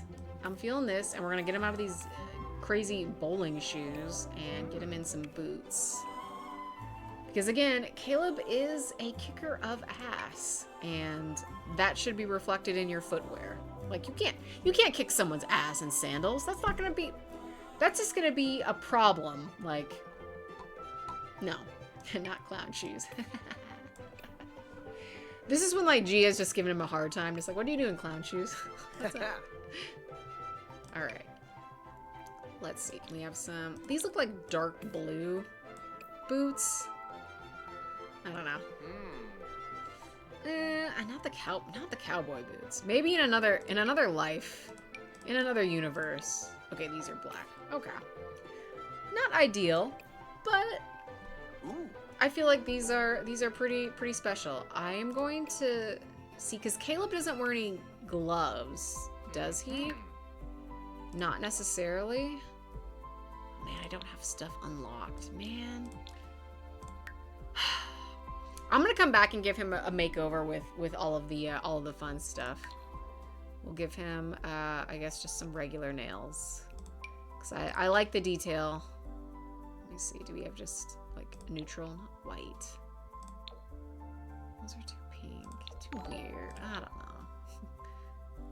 He does have gauntlets when he fights. I know, and I can't... The sleeves kind of cover it, but the gloves might show. So, okay, you know what? Here we go. Okay. Because I like to give just a little extra detail on the nails. And cool. So I think that is Caleb. We've got his personality. We have got his nerd brain. We've got his likes, his dislikes, his main traits, creative, romantic, bookworm. And as a perk to being, or to having this, like aspiration, is that he is a quick learner, which is also very true. This actually looks pretty cool as a modernized version, right? Personality is visible. Thanks for doing this. Oh, it is my pleasure. It is my pleasure. So now I want to put him in game. Actually, question. Caleb doesn't have any tattoos, does he? I don't think so. But I want to ask since we're here. Uber Dead, thank you. Thank you. I love making Sims. I absolutely love it. Love it. And you guys are going to be, you might be my victims next time. I do want to make, Lydia, I need to make you in the game. I told you this like last week, so I might do that like on stream. But I feel pretty good about this. So I won't do his other outfits because that'll take me 800 years. I'm going to launch him into the world, and I want us to meet. I want to see what happens. He does indeed have a tattoo or two. And a wink wink, you have never asked that. And here I am asking on stream, in public, throughout the whole Oasis Springs community. Well, you know what? We'll save that for another time because I definitely want to get the tattoos right. I mean, with the pirate angle, that makes sense that he would have at least something. All right. Oh no. Sarah never knows what is lurking in the dark. Darkness is nothing but a veil to hide the most gruesome and terrifying creatures of the night. Lie. She feels like they could pop out at any moment. And lately, this man named Vladislaus keeps calling. Oh my god. Oh my god. I would accept the charges. Alright, Caleb, where are you at? Caleb has discovered the modern world and TV. He's got a ghost roommate. And automatically, because he's a bookworm, he's immediately going to the books. Yeah, I'm not answering what here. I mean, don't. Keep us in suspense. Keep me in suspense. Vlad coleslaw. He's coming to the picnic and he's bringing coleslaw. And Renfield is bringing potato salad. Are you reading a cookbook? What are you doing? What are you doing, sir? I think we need to interact. Where am I? I need to find where I'm at. I'm being weird. I'm like afraid of the dark and I'm like, let me talk to my ghost roommate. Like, come on. Alright. Let's discuss the latest book. Learning how to make borscht. Making that borscht. I feel so wildly underdressed. Finba, Saluna. Dag. Oh wow, we're friends. You gave me a dag. Gave me a sul. I really appreciate you for that. Alright, let's see. Ask about romantic interests. Try to console. Oh, because I'm scared. So I'm gonna be in like a really weird place. But oh my god, we just met and there is sentiment that has been gained.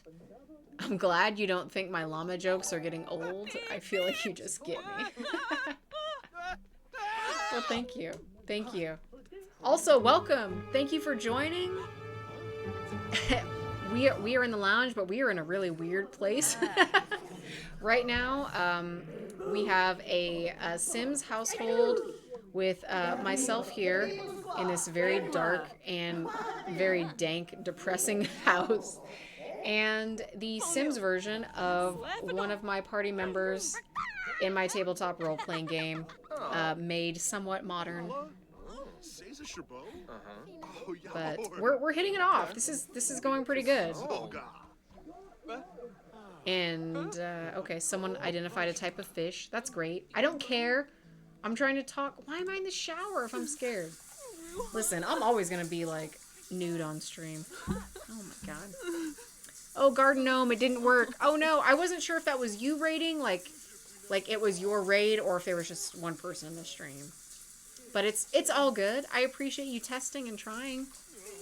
That's awesome. One day I'll figure out raids. I don't even know if there's anyone that's live, like after I am. So, all right, get out of the shower. I need to scream incoherently at you because I'm being such a weirdo.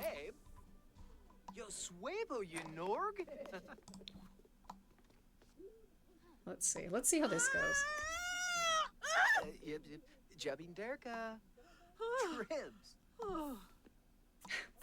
Okay, good. And you weren't like mean to me. You were so nice. You were so nice. All right. Let's enthuse about a new show. So are you making a movie? I am just playing The Sims and playing what is potentially a weird modern version. I would like make Gia specifically, but like a weird modern version of our tabletop characters. Listen, my Sim is so weird. I mean, they all are, so that really has no bearing on anything. But I'm thinking about peas. I'm living that vegetarian lifestyle to the fullest degree. And okay, we're talking about tree frogs. You're talking about dinosaurs? Are you talking about my shirt, man? I don't even know what this conversation is, but I respect it. We're hitting it off. This is great. We're going to talk about art. Piguna. Oh, Pampini. Pampini. You know. Let's see. I'm going to check in on Caleb. Caleb, how are you doing now that you have transcended this plane of existence and now you exist in the digital medium? Do you like the sun?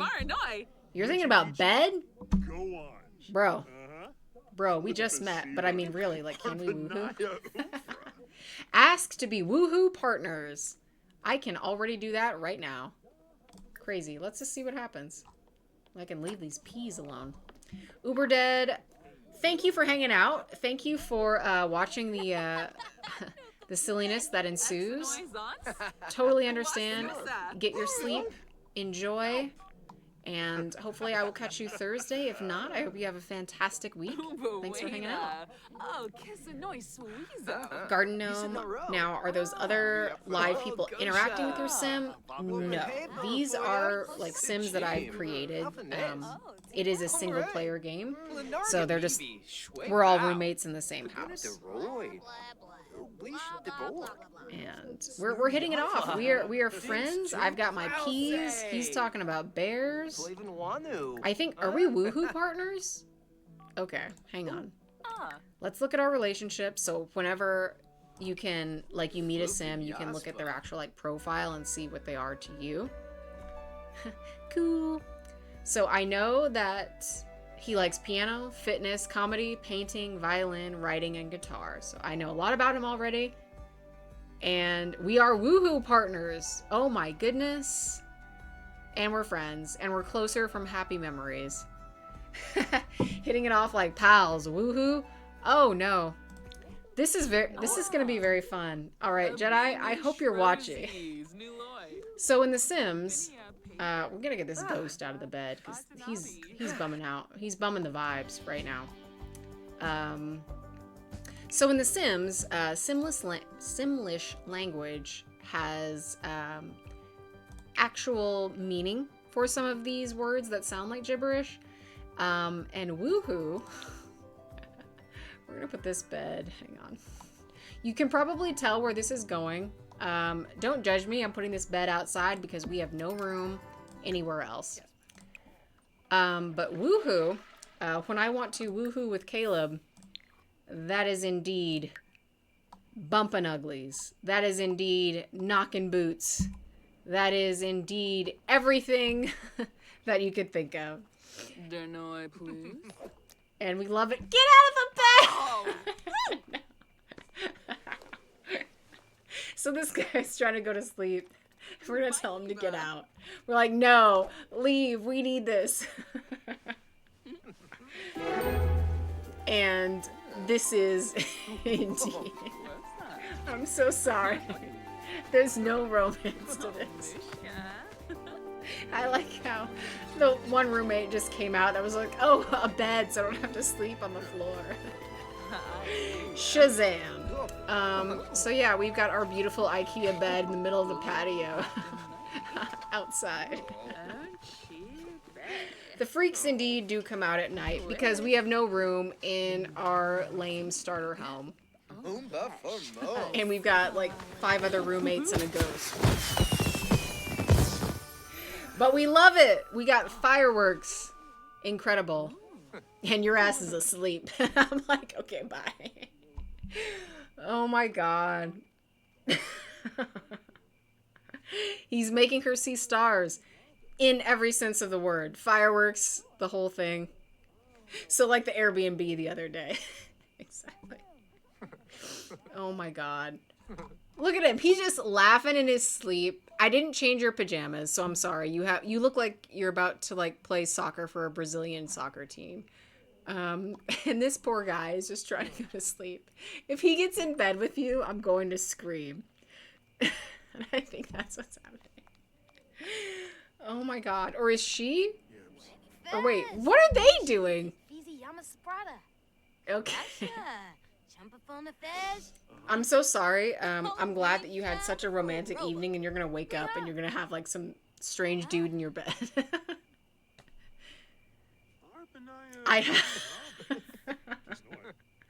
I will not help you. I can wake you up, but you seem very comfortable. Alright. No more sleeping, Caleb. Get up. Change your ridiculous outfit. Oh my god. No, he's getting back in bed. He's too tired. Garden gnome, and then rolled right to sleep. Not a good way to be invited back. Oh my, I want to know what were they trying to use this bed? I know one thing, this house needs more beds, and everybody is, like, taking Spanish Fly, apparently. Alright, where am I? Oh, I'm just chilling. I'm in the living room. It's fine. He's making a good old 3 a.m. grilled cheese. Love that for him. Yep. Eat up. Eat up, Cameron. Eat up. Where am I? I'm like, yeah. Have you ever done a woohoo outside under the stars? Very majestic. Oh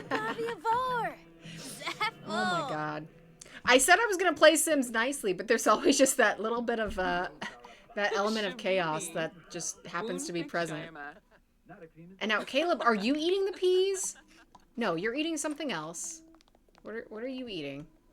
Nothing. You wolfed that down. What made you so hungry? What made you so hungry? Alright. I'm watching TV on this sad little rabbit ear TV. Oh my god. Alright, Caleb, you're inspired. Let's get you to paint something. Let's see what you paint. Because I can get you a nice easel. And what's cool is that they can actually paint portraits of other Sims. Garden Gnome, they were trying to wake him up. Cough, cough. Yeah. It was something. Something was going down. For sure. I feel like the easel actually makes sense outside. So we'll put this out here. And since you're feeling so inspired, you are inspired from your creative trait. You're inspired from becoming woohoo partners. It says, how exciting. Caleb has a new woohoo partner. Today marks the beginning of his newfound relationship.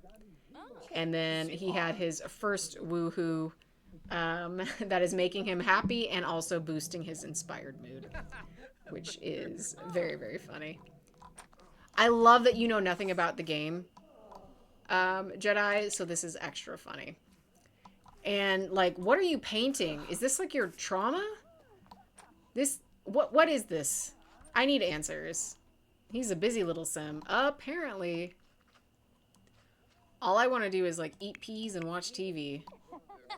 We need some more things to do in this house, that's for sure. And I'm like, I don't like sports. Boo. She loves it. Who are you? Eve Albright? You love it. Good for you. I'm glad somebody does. Alright, where's our ghost? The ghost is the only one getting a decent night's sleep at 4:24 a.m. right now. It's a full moon. You're outside. Oh. Who are you? Brett? Brett, you're sleeping outside? I didn't know the trash can was this close to the bed. Oh my god, Jedi. All of these things are exciting. First day alive in The Sims and woohooed in like 5 minutes, you know? You got game. You got game. And now you're working on an amazing painting.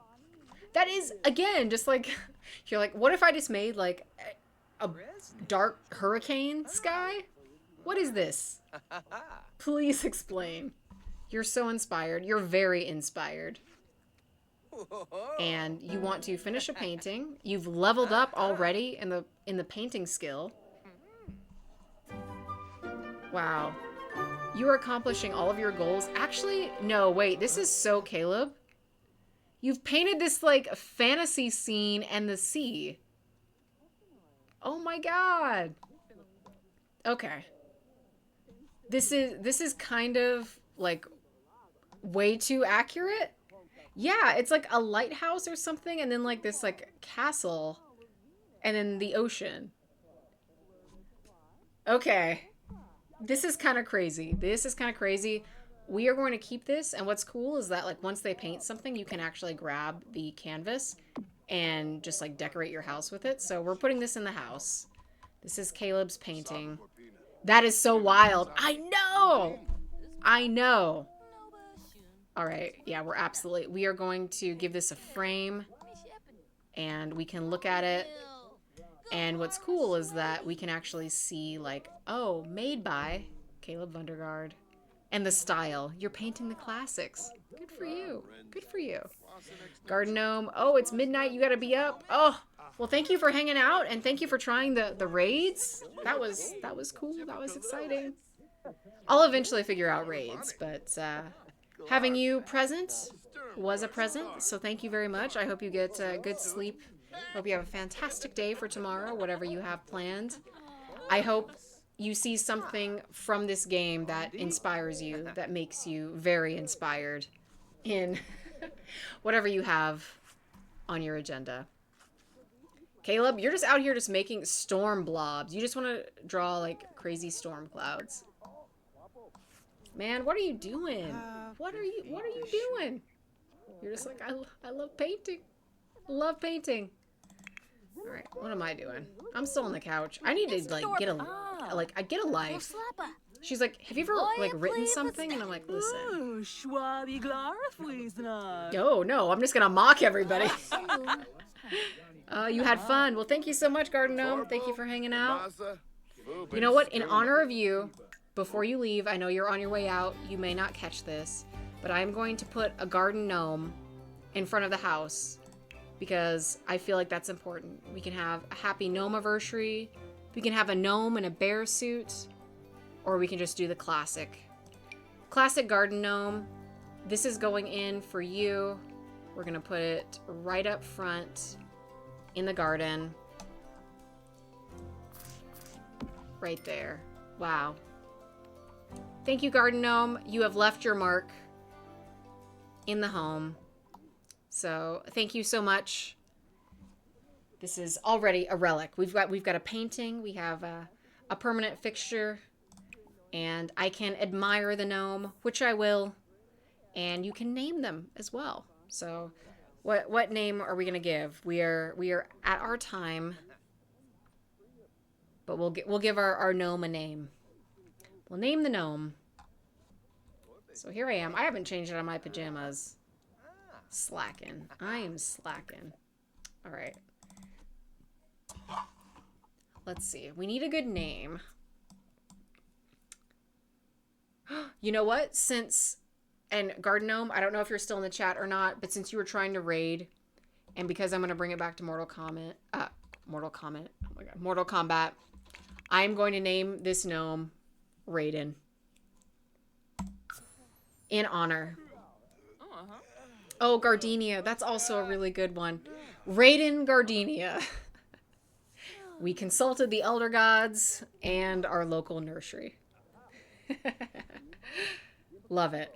The latest drawing in the journal is the Ravina Castle. I did not see it, but apparently I did, because apparently you're channeling it somehow in The Sims that was just created right now. Crazy. Nomi Malone is goddess. Okay, so I think every time I play my house, I think it might be tradition to get a new gnome, because there's different types, and name them. I think that's important. And what? This guy's just doing push-ups on the sidewalk? Who? Brian? Brian, get out of here. What are you doing? I don't even know who this guy is. All right, well, I'm back. Reading. Caleb, you are staring at the bookshelf. Very Caleb. Oh my god. And the ghost is going to be making dinner for all of us. Love that for him. All right, friends. I am going to, we will exit our game for now. We will save everything. And I will bid my farewells. It is about that time. I'm about to chow down on some eggplant parmigiana. I cannot wait. And I will see you guys on Thursday. And I hope you have a fantastic evening. Thank you so much for hanging out for our fun Sims night. That was still playing nicely. That wasn't even the chaos. I'm going to finish this wine. Have a wonderful evening, and I will catch you guys all later. Another fun night. Dragon, thank you for hanging. It's so great to have you guys. So great to have you guys. Happy dining. Thank you. Cheers. Good night. I give my love to all of you. Have a fantastic evening, and I will catch you later.